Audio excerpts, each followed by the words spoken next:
Hey la belle gang! Comment arrêter de scraper ses résultats avec le week-end? Je vois ça encore et encore. La fin de semaine arrive. La personne elle a fait des efforts toute la semaine, a suivi son plan alimentaire, son régime, a mangé super santé toute la semaine, a mangé plein de légumes, ses belles protéines, a fait super attention pour ne pas succomber puis aller manger du fast-food ou du chocolat ou peu importe ce que la personne aurait envie, pour arriver à la fin de semaine où ce que là, tout dérape et on arrive le lundi puis que finalement, aucun résultat, la balance n'a pas bougé, pas plus d'énergie, les douleurs n'ont pas diminué, il y a niet nada. C'est quelque chose que je vois encore et encore. Donc aujourd'hui, je voudrais adresser ça particulièrement, comment faire en sorte que les week-ends, les fins de semaine supportent nos objectifs santé plutôt qu'ils annulent tous nos efforts de la semaine ou carrément qu'ils les détruisent. Parce que c'est possible. Il y a trois étapes principales, trois critères principaux sur lesquels on va focuser pour réussir à arriver à créer un week-end qui promouvoit l'atteinte de ses objectifs et qui ne va pas les scraper. Donc, le critère numéro un, c'est de commencer par planifier. Vous avez sûrement déjà entendu, échouer à planifier, c'est planifier à échouer. Vieil adage que je me souviens plus du philosophe qui a parlé de ça, c'était peut-être Socrate, quelqu'un de ce genre-là. Mais ça reste très applicable, puis on le voit encore et encore. La préparation, c'est la clé quand on parle d'atteinte d'objectifs, quand on parle de s'assurer de créer les résultats qu'on veut créer, de créer les comportements qu'on veut créer. Donc, s'assurer que la fin de semaine qui s'en vient, je ne dis pas de ne pas avoir aucune place pour la spontanéité, qu'il faut absolument tout avoir de planifier à l'horaire, mais quand même minimalement avoir fait un petit peu là. OK? Souvent, les gens vont faire, par exemple, un menu pour leur semaine. C'est quoi les repas que je vais manger cette semaine? Puis arrivé à la fin de semaine, il n'y a plus rien. C'est free for all. C'est au pif. Donc, préparer un menu pour la fin de semaine aussi peut être intéressant. S'assurer d'avoir des choix planifiés.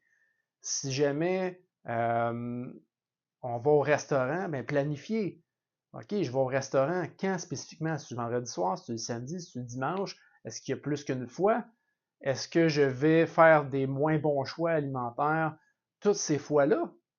Si j'y vais plus qu'une fois? Ou est-ce que je vais essayer de faire des meilleurs choix? Euh, Par exemple, je vais trois fois, ben deux de ces fois-là, je vais faire des meilleurs choix, puis une fois, je vais prendre absolument ce que ça me tente, parce que c'est correct là, de se permettre des aliments qui sont moins santé. C'est correct d'avoir des permissions alimentaires, mais c'est sûr que maintenant, si les permissions sont à tous les jours, c'est plus une permission, c'est un mode de vie. Alors après, on ne peut pas se demander pourquoi on n'a pas de résultats. OK? Puis une des choses qui arrive, c'est que les gens arrivent la fin de semaine, c'est vendredi soir, on s'ouvre un petit verre, une petite coupe de vin, une petite bière, quelque chose, on se prend un repas un peu moins santé parce que c'est le vendredi soir, pas le temps, l'épicerie n'est pas faite, on arrive à la maison, fait qu'on commande une pizza ou on fait déjeuner une pizza dans le congélateur, on met ça au four, ou on fait quelque chose de rapido un peu comme ça, qui est so-so santé, il y a moins de légumes souvent, après ça, le samedi matin, il arrive, hey, ce serait le fun aller bruncher. Fait que là, on s'en va bruncher, on va au resto déjeuner, on mange des patates, du pain, toutes sortes de choses comme ça. Là, on se sent lourd parce qu'on a trop mangé aussi. Fait que ça se peut qu'on dîne pas ou ça se peut qu'on collationne dans la journée. Arrive le soir, là, on retourne au resto, on va faire une vraie sortie au restaurant ou encore une fois, on va recevoir du monde à souper, puis on va faire quelque chose que ça se peut qu'il y ait des légumes et des belles protéines, mais qu'il va en avoir trop en général, ou peut-être qu'il va avoir justement des desserts, puis d'autres choses encore, parce qu'on va déborder, on va se faire des permissions. Puis là, ben, on est rendu dimanche, puis là, ben, tant qu'à avoir été comme ça vendredi puis samedi, aussi bien attendre à lundi pour recommencer. Fait que dimanche, on va le scraper un peu aussi. Fait que finalement, on a passé 3 jours sur 7 à déroger ou à faire des choix qui sont moins santé ou à manger trop. Puis après ça, ben, on se demande pourquoi ça ne fonctionne pas. Parce que dans la vie, ça prend un équilibre, mais l'équilibre, c'est malheureusement pas 50-50, c'est 80-20. Donc, si on veut atteindre des bons résultats, 80% du temps, il faut faire des choix qui sont sensés.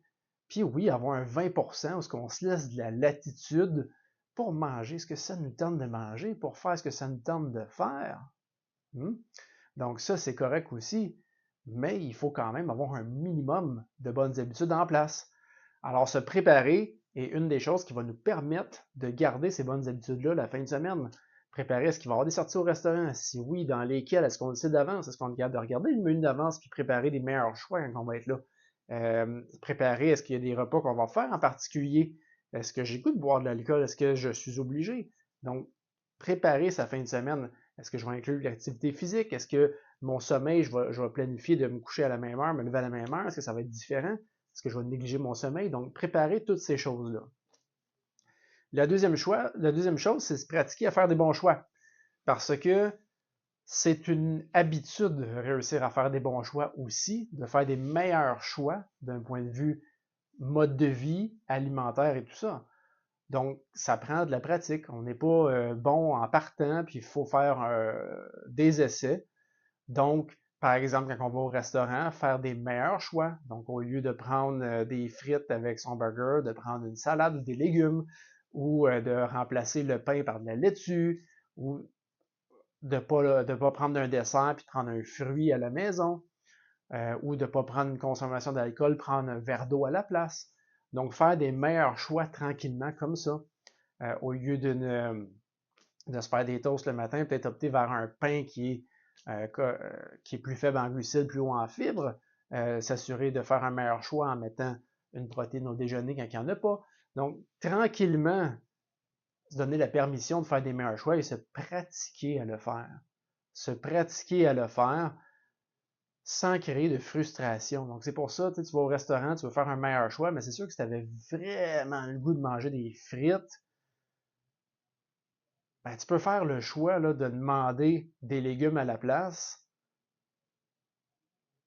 mais si ça te cause de la frustration, c'est peut-être pas mieux. Par contre, si tu vas 2 ou 3 fois au restaurant en fin de semaine, ben, probablement que tu vas être capable de faire des meilleurs choix, au moins dans un de ceux-là, sans créer de frustration.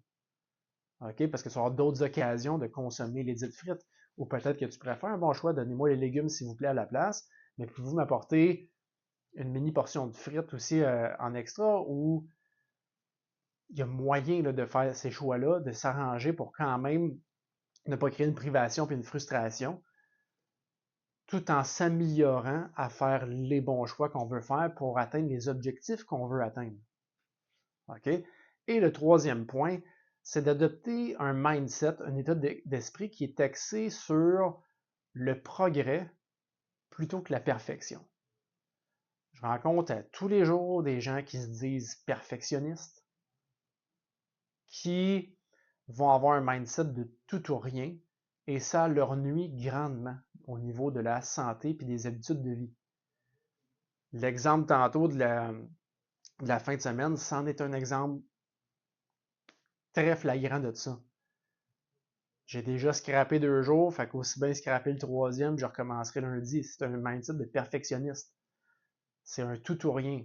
Alors on pourrait se bien dire, ben regarde, j'ai dérogé pendant 2 jours, j'ai été moins ça coche pendant 2 jours. Ben aujourd'hui, je vais me reprendre, je vais faire des meilleurs choix. Et non pas attendre à lundi. OK? Donc, se donner la permission d'être doux avec soi-même, se donner la permission de ne pas être parfait. On est en apprentissage, on s'améliore. Donc, se donner la permission de chuter puis de se relever. Que ça arrive que ça ne fonctionne pas, puis c'est correct, puis on repart. De faire des actions imparfaites. OK? Donc, comme l'exemple du resto. Est-ce que je suis obligé d'avoir le repas parfait dans l'assiette? Non, mais est-ce que je suis capable de faire un meilleur choix en mettant une salade à la place des frites avec mon hamburger qui a du pain quand même, puis que je prends le dessert quand même? J'ai fait une action imparfaite, j'ai amélioré tranquillement, mais si on améliore juste d'1% à chaque jour ou de 10%, mais avec le temps, ça se cumule puis ça fait des changements qui sont majeurs. Ça fait juste prendre, là, imaginez un avion qui part de Montréal puis qui s'en va à Paris. Puis changer juste de 1 degré, 1% de sa trajectoire. Ben juste ça, si tu lui donnes le temps du vol, tous les kilomètres qu'il a à faire, ben il va atterrir à des milliers de kilomètres de ce qui était supposé atterrir. Ce ne sera pas du tout la même destination. Donc, des fois, on pense qu'il faut être parfait pour faire pour atteindre nos objectifs, alors que c'est faux. Juste s'améliorer un petit peu à chaque jour va faire que notre destination va progresser, ça va aller dans le bon sens.